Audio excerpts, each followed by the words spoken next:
Olá pessoal, tudo bem? Sejam bem-vindos a mais uma aula da Universidade da Engenharia Civil. Hoje iremos abordar esses assuntos escritos na tela. Inicialmente, temos a seguinte situação. Vamos supor que a gente esteja aqui, símbolo do bonequinho. A gente está saindo daqui, desse ponto. E a gente quer chegar ao local onde está enterrado um tesouro. Esse ponto aqui. Porém, a gente precisa de um caminho, a gente precisa saber quanto a gente vai andar nessa posição e quanto a gente vai andar nessa posição para assim chegar a esse tesouro. Então, nesse caso, a gente faria o caminho que o boneco vai fazer agora. Ele viria e subiria. Ou seja, ele saiu desse ponto para esse, andando uma certa quantidade em x, ou seja, uma certa quantidade aqui de x, e depois subiria uma certa quantidade em y. Então, analogamente a isso, veremos aqui o conjunto de pontos ordenados x, y. Então, temos que no sistema de eixos, o eixo x é chamado eixo das abscissas e o eixo y é chamado eixo das ordenadas.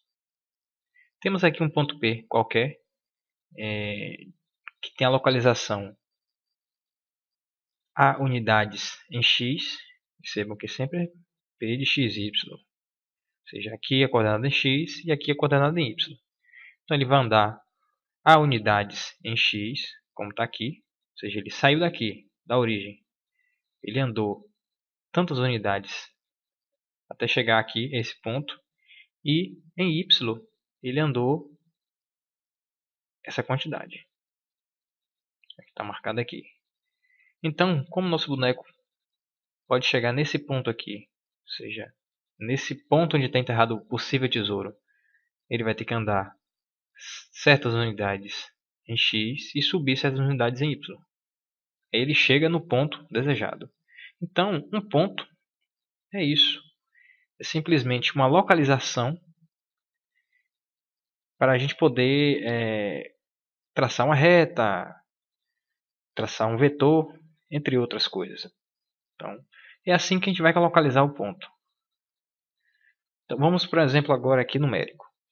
Eu tenho o ponto menos 3 e 1. O que isso quer dizer? Essas componentes x e y são as responsáveis para eu trilhar o caminho correto para chegar nesse ponto. Como aqui está dizendo menos 3, então eu estou saindo do zero.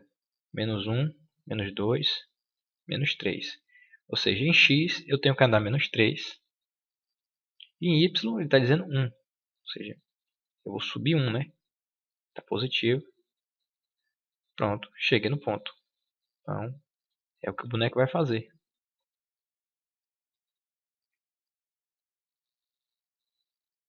Vamos ver aqui outro exemplo. Vamos supor que eu queira encontrar nesse ponto aqui. Como é que eu faço para chegar nesse ponto aqui? Simplesmente vou andar uma certa quantidade em x. Nesse caso aqui, 4, né? E em y eu vou andar essa quantidade. Então, quanto eu andei em x? Eu olho daqui até aqui. Eu tenho 1, 2, 3, 4 unidades. Então, eu andei 4 em x e em y eu andei essa quantidade aqui. Ou seja, 1, 2, 3. Então, 3 unidades. Logo, esse ponto aqui, ele é dado por 4 em x e 3 em y. Está aí a localização dele. Então, para qualquer um que eu passar essa localização, ele vai saber chegar nesse ponto. Então, acredito que agora deu para entender o que seria esse ponto. Então, retornando àquela lógica da aula passada, a gente viu que o vetor, quando ele é unitário, ele tem unidade 1, ou seja, o tamanho dele é 1. Esse tamanho é 1. Então, a gente pode verificar que esse ponto é o início do vetor e esse ponto é o final do vetor. Então, aqui eu tenho ponto 0 para x, 0 para y E esse outro ponto aqui eu tenho 1 para x e 0 para y, né? Então, se eu fizer o ponto final, que é 1 e 0, menos o ponto inicial, que é 0 e 0, eu vou ter necessariamente o ponto 1 e 0. É esse aqui. Ou seja, esse vetor unitário aqui, ele está nas coordenadas 1 e 0. E quando eu tenho esse vetor unitário, nesse sentido, eu chamo ele de i. E se ele estiver nesse sentido assim, de y, eu chamo ele de j. Como eu falei anteriormente. E percebam que esse j ele está aqui nesse ponto, onde esse ponto é 0 em x, ou seja, ele não anda nada em x. Porém, ele anda 1 em y. Então, 1, 0 e 1. Tá aí. Podemos também, como a gente tem i, a gente pode ter o oposto, né? Menos i. E o que, que vai mudar? Vai mudar que agora o ponto está aqui, né? O ponto final. E aí a coordenada aqui está menos 1 para x, 0 para y. Está aqui. E temos também o vetor menos j. Está para baixo. Então ele está aqui na coordenada. Ele anda 0 em x e menos 1 em y. Então está aí. Os vetores na base i e j. O vetor, como a gente viu, ele vai ser um segmento de reto orientado. Aqui podemos ver que ele está dizendo que o vetor v e ele dá a coordenada do vetor v. Então, ele saindo aqui da origem até sua extremidade, ele vai fazer esse vetor. E esse vetor está nessa posição, onde para me chegar nesse ponto aqui do vetor, eu tenho que andar 3 unidades em x, negativa, né? Que aqui é menos 1, menos 2, menos 3, e 1 unidade positiva em y. Aí chega nesse ponto. Porém, o que eu quero que vocês percebam aqui? Como o vetor está saindo aqui da origem, e a gente tem que o vetor, a gente tem que pegar o ponto final menos o ponto inicial. Se a gente pegar esse ponto final aqui, menos 0, vai dar esse ponto final. Então, por isso, quando eu tenho aqui esse ponto, ele já é o representante das coordenadas do vetor. Então, tá aí, ó. Agora vamos ver. Se eu quisesse representar o vetor desse jeito, ou dessa forma aqui, o que iria mudar? Como eu falei anteriormente, quando eu tenho um vetor unitário i e eu tenho um vetor unitário j. Então, se eu tiver um vetor que vá 2i, eu coloco 2i. Aqui 3i. E assim sucessivamente. J a mesma coisa. Conforme eu vou subindo, 2, 3, 4, vai aumentando. Eu posso sair aqui do zero, ou seja, tem um vetor unitário. Depois eu vou sair com mais um, depois com outro. E para me chegar nesse ponto, eu tenho que subir um, né? Então percebam aí que eu tenho aqui 3 vetores i negativo, né? Então por isso eu tenho aqui 3i. E um j, né? Que eu subi um positivo, um j. Agora, por que esses vetores aqui eles estão representando esse v? Porque lembram que nas aulas anteriores a gente viu que o vetor, a soma de um vetor, eu tenho que pegar um vetor e tenho que colocar a origem junto com a extremidade, e a origem de tudo com o final de tudo seria o nosso vetor resultante. Aqui da mesma forma, eu tenho esse vetor resultante, porque se eu somo 3 vetores que estão no mesmo sentido, e com o módulo 1, eu tenho 3. E a direção é a mesma, o sentido é o mesmo. E esse aqui é outro vetor. Então a gente pega aqui a origem com a extremidade e obtemos aí o vetor. Então percebam que o vetor ele pode ser representado dessa forma ou dessa. Então não tem distinção. Se você vê ele dessa forma aqui no estranho, temos aqui o sistema de eixos ortogonais agora.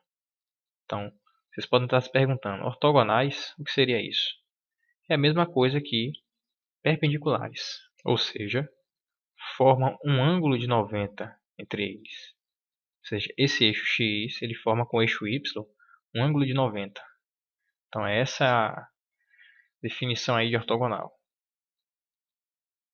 Dessa forma, nós temos que, se eu quiser fazer linhas paralelas ao Y, eu tenho que colocar ela com a mesma inclinação. Percebam que essas duas têm a mesma inclinação, de 90, né?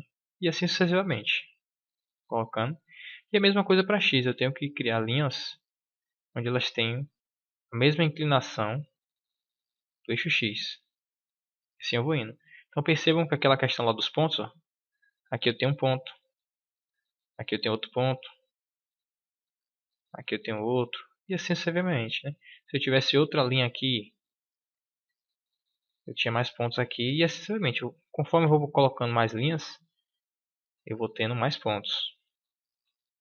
Temos também aqui o sistema de eixos não ortogonais, ou seja, eles não formam ângulo de 90 entre eles, né? Aqui já é um ângulo diferente de 90. 90 seria se ele fizesse algo mais ou menos assim, né? Seria 90 aqui. Ângulo de 90. Mas como não é assim, a gente chama de não ortogonal. E percebam que o eixo Y, se eu quiser criar linhas paralelas ao eixo Y, tem que ser com a mesma inclinação, percebam. Então, da mesma forma aqui para o eixo X, mesma inclinação desse. Também aqui nesse gráfico, a gente pode ver que tem que criar linhas paralelas ao eixo X e as linhas paralelas ao eixo Y. Então, tem a questão dos ortogonais e tem os não ortogonais, né? Para a gente poder entender isso aí. Aqui a gente tem falando um pouco sobre quadrantes, onde o quadrante ele vai aumentando no sentido anti-horário. Então perceba que o primeiro quadrante, todos os valores em x são positivos, e os valores em y também são positivos, né? Então os pontos aqui no primeiro quadrante eles têm valores em x positivo e y também positivo. Então se eu for pegar aqui o segundo quadrante, eu tenho todos os valores em x negativos e os valores em y positivos. Então, se eu fizer um ponto aqui, eu vou ter valores em y positivos, valores em x negativo. E da mesma forma para o quadrante 3, terceiro quadrante, eu tenho aqui valores negativos e valores também negativos para x, formando os pontos aí. Quarto quadrante é a mesma coisa, eu só vou ter números positivos em x e negativos em y. Aí forma os pontos aqui também. Então é isso, pessoal. Grato por vocês terem assistido mais uma aula. Espero que tenham entendido o que eu quis passar. E qualquer dúvida pode colocar nos comentários que eu vou estar respondendo na medida do possível. E é isso. Se o vídeo ajudou, dá um like, compartilhe o vídeo para os seus amigos, as pessoas que estão precisando, que esse é o intuito do canal. E me segue nas redes sociais para a gente divulgar esse trabalho. E é isso aí. Até a próxima.